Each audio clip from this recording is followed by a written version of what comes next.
everyone. Welcome to the last showing of our Wicked Wales Film Festival. I'm joined with Jason, replacement for Rob, and we're joined by Edward Evers-Swindell. Did I say it right? Perfect, there we go. Asked him about 6 times for this. First time. So yeah, we watched his film Dark Signal that came out in 2016 in the UK and 2017 overseas. Yep.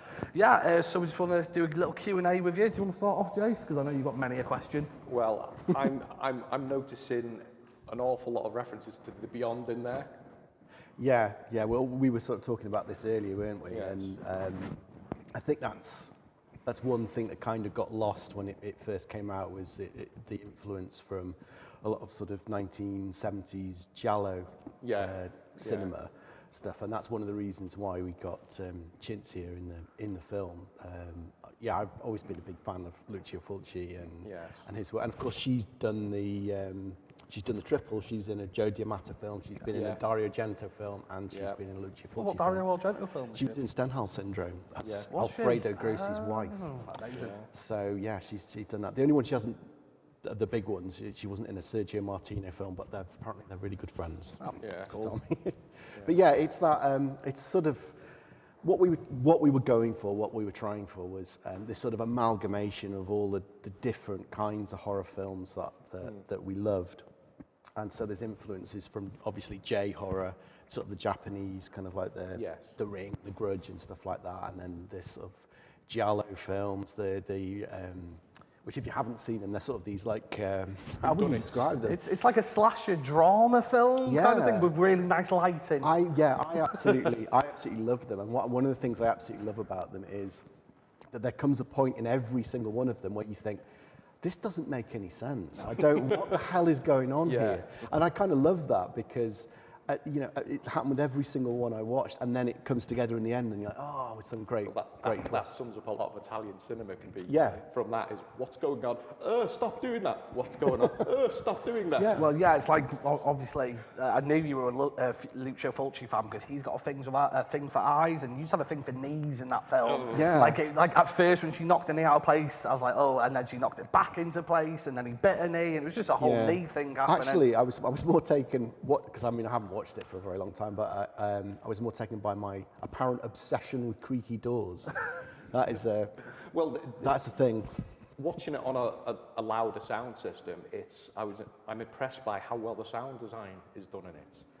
Everything from the musical cues through to all the creaks and the groans and the howls and things like that. You did the music in Dark Signal, right? It's my brother that wrote that. I couldn't convince him to come tonight because he's very reclusive. But so that's obviously a great working relationship. It's probably one of my favourite working relationships. Yeah. And I genuinely, it's not just because he's my brother, I genuinely enjoy what he does. He's, the sounds and stuff that he comes up with. And I think it took us a very long time to come up with a film score that was suitable, but also unobtrusive. Everything we kept putting on it seemed to get in the way of the film. And then finally, I think we cracked it.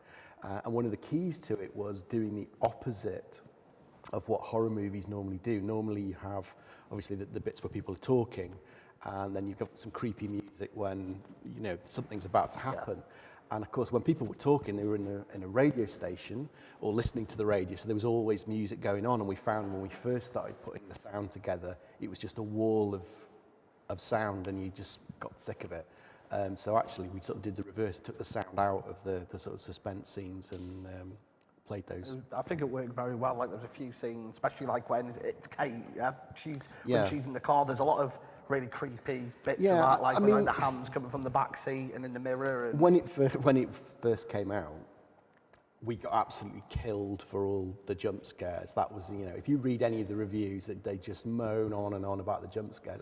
At the time, I remember being really cheesed off because I think it was The Conjuring 2 came out at the same time. What about the Enfield? Yeah, which is basically jump scare the movie. It's sort of like the entire film is sort of things popping out of cupboards and stuff, and you're like, that's like 5 times the amount of jump scares in this film. But it's that delicate balance, isn't it, of expectations of what an audience expects from horror, and then you're trying to add something new to that. You don't want to just come up with a bunch of cliches, but also you're aware that some of the cliches people enjoy, and that's what they love about horror. So you know, it's striking that balance, and it, you know, didn't work for everybody, I have to say. I wouldn't have said it was like overly jump scary though, to be fair, compared to like you said, like The Conjuring 2, because that is just, especially with the nuns in the second one, Valak or whatever her name is, and that's just every time she's on screen, it's just loud screeching And music. there's pressure from certain people, which is, you know, there aren't, you know, one of the feedback I got early on was there aren't enough jump scares in the film, Right. and then from we had the test screenings, that was the too many jump scares. So you're damned if you do, you're damned if you don't. I mean, one thing that I made sure of is there's no fake jump scares in it. Like I'm Black not, Cat or whatever. yeah, I'm not a fan of that, where it's kind of like, oh, somebody, it's their friend creeping up, putting their hand on the shoulder, ooh, like that. So all the jump scares, it is something to be scared of. So I stick to that as my defence. I think it's fair to warn viewers that we will be spoiling the film as we go on. So if you haven't watched the film, go and watch it now. So It's on Amazon Prime if you're a Prime member. You can watch it on there. Little plug for you. Yeah. The cast, Sue Ann Morris, absolutely amazing as Laurie Wolfe. Yeah, and she came in at kind of the 11th hour because I won't say who for the actress, but it was written specifically for an actress. Yeah. And I'd gone and I'd met her and I'd said, you know, this part's for you. I'm going to write this part for you. And she was like, great, you know, I'll definitely do it, but I don't want to know about it, because I think she'd been up for so many roles and then at the last minute had lost them. And she said, I don't want to know about it until you've got the money, until you've got the funding and you're making the film and it's a serious offer. And I was like, yeah, absolutely. And then we got the, are you looking at? There was a bat flying around inside the room. See, I seen the bat, but I didn't wanted mention to- the bat because the camera's rolling. I wanted to land on me. It's great for a horror Artfully. Q&A. There was a bat flying in the hall. So no, and then obviously when we did get the funding, she was the first person we made an offer to, and she was like, nah. So I was like, oh my God, this is the Very disheartening kind well, of yeah, thing. and it's the first thing that happened, and you think, oh no. Sue Ann anyway, she absolutely killed the role. She But was actually, brilliant. yeah, it was something like that happens. You think, oh, I'll never find anybody else, and then actually, I thought, well, it could be anybody now. And I think within 24 hours, 2 people said, have you thought about Sue Ann Morris? And I thought, when 2 people say it, that's a bit of a coincidence. So I thought, I'll go and, we made a thing to have a meeting with her, and she was great.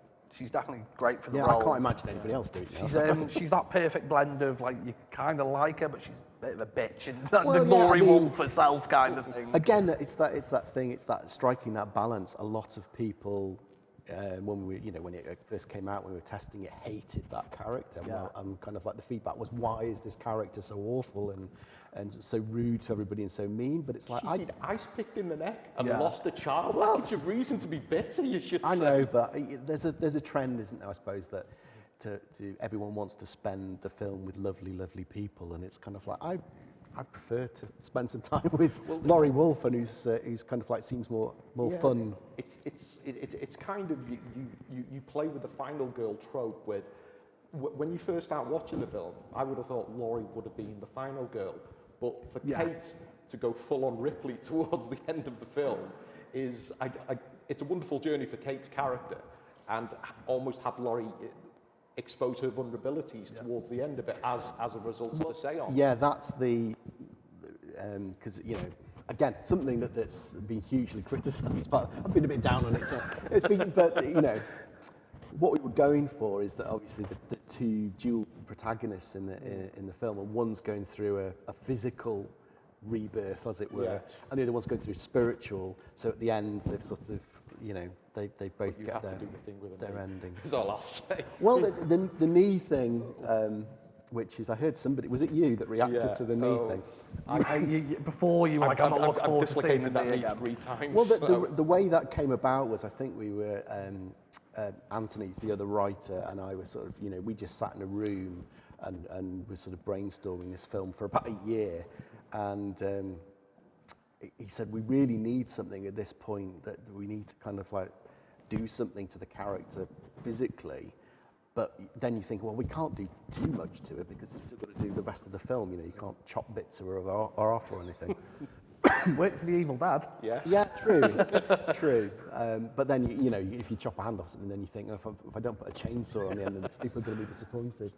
So I said, well, you know what? I was at this wedding a couple of years ago, and a girl was on the dance floor, and actually my friend's sister, and she dislocated her knee. Ooh. And I just remember it killed the wedding, sadly. But I just remember it being awful, and everybody sort of turning pale with, you know, and the poor girl was taken away in an ambulance. And I just remember that really stuck with me. I thought we could do that. That's pretty awful. How was the effect done? It's actually a fake leg with Really? a special. I should have brought it with me. Do you know what? As I was You've got driving, the leg. Just got the leg in your I house. kept the leg. Call me weird, but I kept the leg. And Have you got a dark secret now? If you're keeping I that, kept a lot of stuff from the film. I was saying I kept the bolt cutters, you said. cutters and Oh, all yeah. that kind of stuff. 'Cause Great slasher weapon. I love film props and. Where all did that come from? Because like the bolt cutters, you don't really see them in horror films, do They're you? practical though, aren't they? I mean, Yeah, they're they're a cool. thing. You I can know. open places. Yeah, you can open places. I don't understand why they've never been used before, to be truthful. It's only really Cropsey and the Burning that's had a chopping weapon, isn't Yeah, it? you have the... Yeah, the shears. It sadly didn't start a rash of other serial killers No, with bolt sadly cutters, not. It's a but- cool weapon. Well, Are we not going to discuss the other ridiculous weapon then? I have tire iron. I thought that was going to come one up. of my notes is really like the tire iron combo with glow sticks. Yeah, I mean, I suppose that was us trying to. I mean, going back to Evil Dead, Yeah. it's trying to create. A memorable weapon. Yeah, something that's a bit different, but It looked very heavy. It looked very I don't know heavy. whether it looked like she was going into battle or going into a It sort of looked like practical 90s disco or almost. something like that. I mean, it worked. She Yeah, managed to yeah. get one off on him. I like that. That was pretty much the only use for it after that, though, wasn't it? She stabbed him and like ran away with it. Yeah, and then we sort of felt compelled then to do the Yeah. whole bolt I thought it was a cutters. cool weapon. I thought it was a cool Bolt weapon. cutters versus tire iron fight at the end.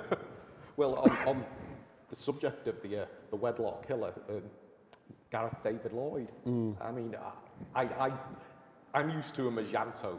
And, Yeah, and, everyone's and, used to him as and Yanto. quite cuddly, nice Yanto. And I actually, watching that again for the third time, I was watching thinking, he plays what I would imagine a serial killer to be like, because he appears utterly normal until the mask drops.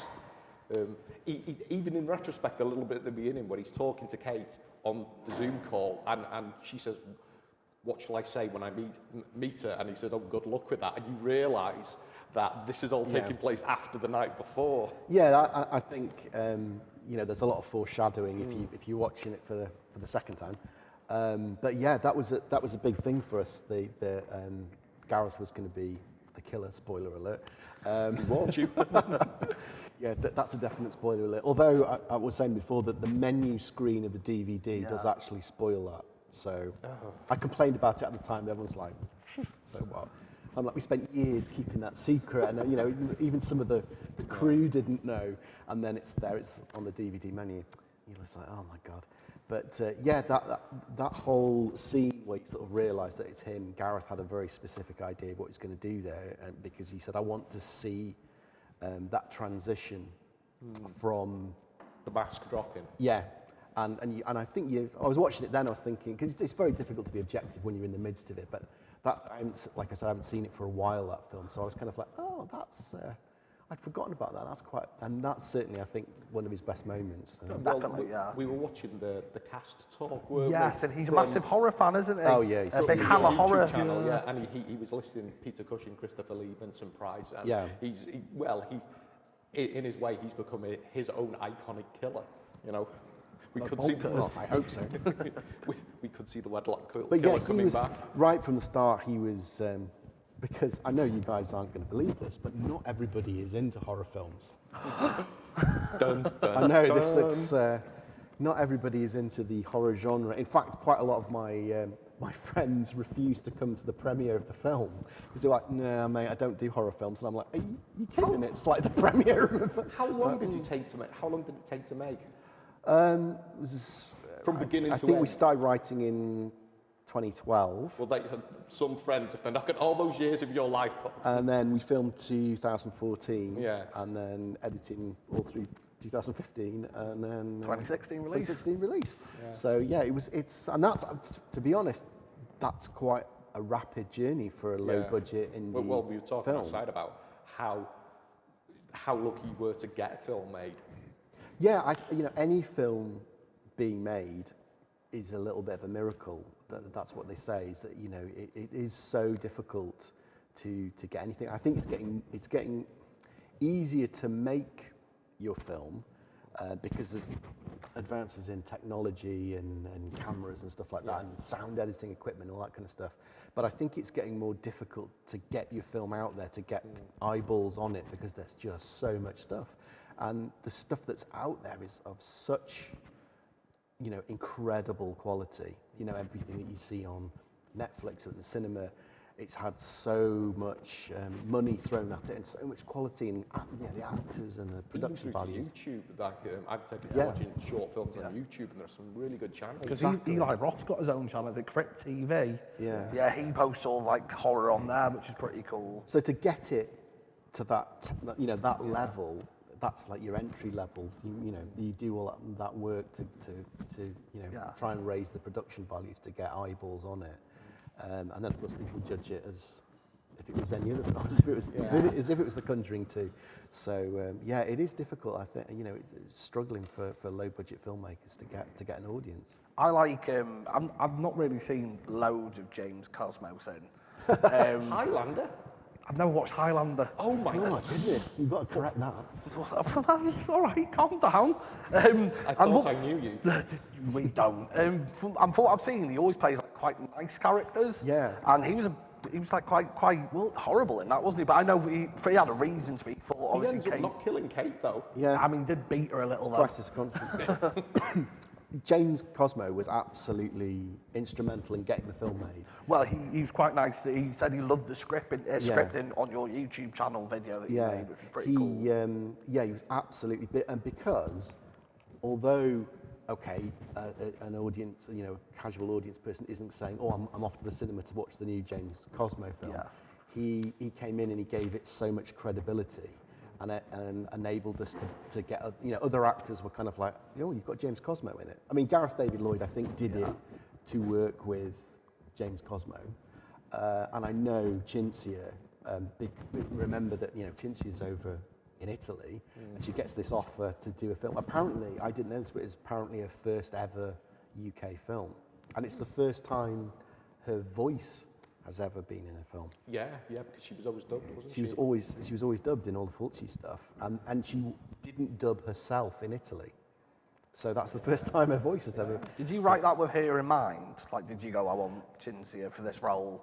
Weirdly, yes. Yeah. But we sort of had somebody else doing it, and then they dropped out, and the producer said, look, who do you want for this? And I said, it needs to be, someone like Cinzia Monreale, that kind of person. And he went, we could just ask Cinzia Monreale. Yeah, and I was like, oh, yeah, we could. It's that moment where you think. You were telling me outside how you renamed the character to Sarah Keller. You're the only person that's ever got that. You were very excited. I was, because no one's ever got it. I was my head realising where, and it was only when I looked on the IMDb page of The Beyond, and it had Cinzia Morale listed as Sarah. I thought that's where I've seen it, because I've always watched it. So it was an anglicised name that she went under, because sometimes in the Italian productions they changed. That was bugging me for weeks. Yeah, they changed the names, didn't they? Yeah. And so when I told her, she was very happy about that. So. But yeah, it was a wonderful moment when she said she would do it. But obviously she's over in Italy, and people saying, "Oh, come over and do this low-budget horror movie," and she's thinking, I don't really know anybody. I don't know any of these people. But when she saw James Cosmo was involved, that's when she got involved, because she thought, I think she said, it's a real film. Yeah. Because he was involved. So he was absolutely instrumental in getting this. It was funny, we were watching The Toll two nights ago, and that had Michael Smiley, Ewan Rowan, Paul Dennis Kaye. Pennis. Paul Kaye. And it's those, I mean, I'm not going to use the A-list, B-list things, but it's those actors where you go, it's them. Yeah. And these are solid actors that have done good work for, in James Cosmo's case, is it nearly 50 years? Oh, yes. Look at his IMDb page. And he's a Braveheart, right? Yeah, Braveheart. Yeah, there you go. He's in Wonder Woman. Spotting. He played Ewan McGregor's father. He did, Trainspotting. Yeah. Great. And just to see them still after all these times and still giving their weight, albeit to like low-budget films, because it's low-budget films that are a boon to themselves, because some of the stuff being released these days, higher budget, is questionable. But it can also give new talent a chance to shine through, and it's nice that they give their way. He's incredibly supportive of that. And if you look, again, if you go through his IMDb page, you see, you know, bigger productions. Obviously, he was in Game of Thrones. That was another big one he was in. But he sort of alternates that with low budget stuff to give people a start, and it was just so great that he got involved with the film. The total of what 4 Game of Thrones we on the Game of Thrones scale, you only scored a 1, but they scored a 4. It's not a game. Well, I'm just saying. Oh no, we score a 2 because we've got Neil Marshall. So directed. Behind the scenes. So. Yeah. Well, he directed the famous battle scenes, didn't he? At the end of season 2.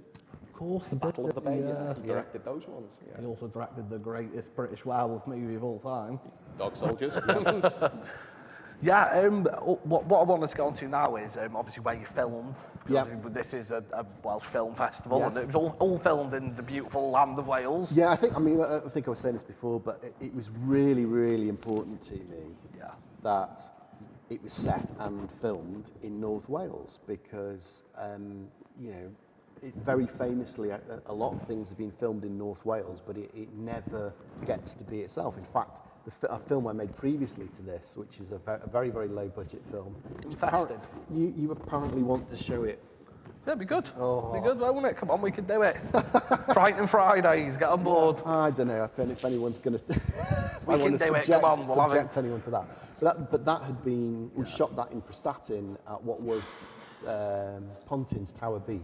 Right. Just since been demolished and is now a housing estate. That could be quite creepy under the right Yeah, circumstances. but that was sort of a post-apocalyptic zombie world that we were filming there. So we'd filmed all that in North Wales, but hadn't given North Wales the recognition. So it's like, I want to set there and give it the recognition, because obviously Snowdonia is such a fantastic location, and I mean, it's set at night, you don't see that much of it. But in fact, the DP said when he was stood on top of the radio station looking out the amazing view, and he went, "Yeah, I can see why you want to film this at night, Ed." I was like, "Okay, fair enough." Well, we were talking earlier about the radio station was a homage to the fog. Yeah, absolutely, because John Carpenter, what a legend.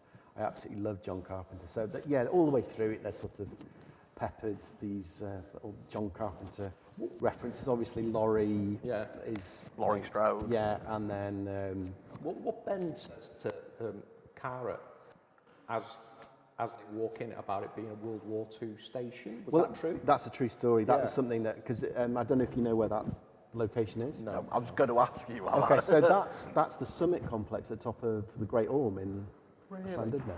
Oh wow! So I've probably been up there and not known. Yeah, Actually probably. recognised it. You have to film it from a certain angle, otherwise you get a sort of kiddies playground and a death slide and all that sort of and cable cars in it. But it just seemed like a really unusual building. I thought a lighthouse was going to be too on the nose, because that's too much like the fog. But something that was kind of like some sort of weird building, and that would look kind of a little bit different. And of course, we put the radio sign and everything on the outside, and then the interior of the radio station was a set that we built in an old barn. But yeah, that was great, and that was actually one of the most difficult sets or locations rather that we had to get permission to film in, because they really were not keen on a horror film. Again, not horror fans. You want to film a horror film here? We're not sure. It's always got that stigma, hasn't it? Well, yeah, problem. I think you say horror film to people, and I think they think, oh, there's going to be blood at the walls and people are going to get shot. Christopher Lee, don't they? Yeah. But in the end, I said to them, well, nobody ever says, oh, I'm not going to New Zealand in case I get killed by a pack of orcs or get involved in a giant land battle. I said people go because they like the film, and I said people haven't seen the film, then they'll just go and enjoy the playground and the ice cream. So they were kind of like, oh, you make a fair point. So they let us film there, but not for very long. What's the future for you, Mr. Swindell? Have you got something good coming? Question. Or? Well, straight after Dark Signal, we wrote what we thought was going to be the follow-up, the next film, which became The Reckoning. It wasn't, when we wrote it, wasn't called The Reckoning. And that was going to be the next film I directed after that. And basically what happened was the finance people were like, yeah, it's brilliant, we absolutely love it, but we're not going to give we're not going to give that much money to make the next film. They were like, can you get Neil Marshall? Did they know you knew Neil Marshall? Well, obviously, but you know, his name's on the poster up there, isn't it? I was like, I don't think he'll go for it because Neil's always written his own stuff and developed his own projects. But in the end, he did. It went through a lot of changes. But I think that goes back to what I was saying about films getting made at that point. Because I mean, he was quite open about it. He was like, "Are you sure? You want me to like steal your baby, kind of thing?" But I'm like, look, you know, I'd rather see a project get made. It's still a very surreal thing to say. I can remember the moment I was sort of like sat on my bed watching Cry the Banshee, going, "Oh, this again." You know, if only this and this would happen. And then I thought, oh, that would make a good film. And then, and then a couple of years later, and then you're like, oh yeah, there it is, I'm watching the film. Because did you write Sean Pertwee's part specifically for him? Because it seemed like he was like perfect for that role. No, I mean, that is probably the character that changed the least from what we were doing, but the story changed so significantly. From what we were going to do, because you know, it was Neil came in on the proviso that it was total creative freedom, and so he was kind of like, do what you want, total creative freedom. And I think you've got to be like that. You've got to kind of go. The director has to be in control, and you have once you start this kind of infighting and everybody, oh, I'm going to put my opinion in. It really sort of muddies the waters. It needs that clarity of vision. So I was just like, okay, that was that. But I prefer that and something get made because it's so difficult to get stuff made. So we're currently, again, Anthony Jones and myself are currently writing a new script, which we hope. The dream team back together. Yeah, and it's. Do you know what? It's even more of a dream team because you'll know because you're currently shooting something or currently about to shoot something. So I can tell you learn so much from doing something. That's why you were asking me about watching it back then and what would you do differently, and it's like, oh my god, everything, because you learn exponentially. So by the time you've finished, you know, it's incredible how much you've been through and you've learned.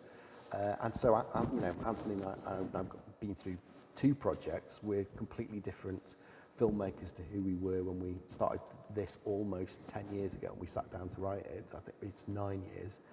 And so it is, we've got a far better handle, I think, on the writing process. Because there was a lot of stuff there that we were kind of, in that film in particularly, that we were told not to do, that we were kind of, for instance, the dual protagonist thing and the 2 timelines and all that kind of stuff. People were like, don't do that, it's not going to work. We were like, nah, you know. And you know, some people say it works. You're making faces now, so say you think it works. I thought it worked wonderfully. Yeah. Right, gentlemen, we'll have to wrap up there. Sorry, okay. we've got over the time. I'm getting the technicians looking at you to say I've got to go to bed now. So I just want to say a massive thank you to you for being involved in this ad. It's been a pleasure. Hopefully we can do something again soon. Infestation, we'll get that on. Oh my We'll get it on. All And right. thanks for Jason for filling in for Rob. And see you next time, guys. Thank you. See you next time.